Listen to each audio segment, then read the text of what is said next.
गणनायकाय गणदैवताय गणाध्यक्षाय धीमहि गुणशरीराय गुणमण्डिताय गुणेशानाय धीमहि गुणातीताय गुणाधीशाय गुणप्रविष्टाय धीमहि एकदन्ताय वक्रतुण्डाय गौरीतनयाय धीमहि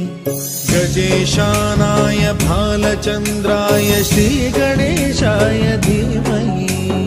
एकदन्ताय वक्रतुण्डाय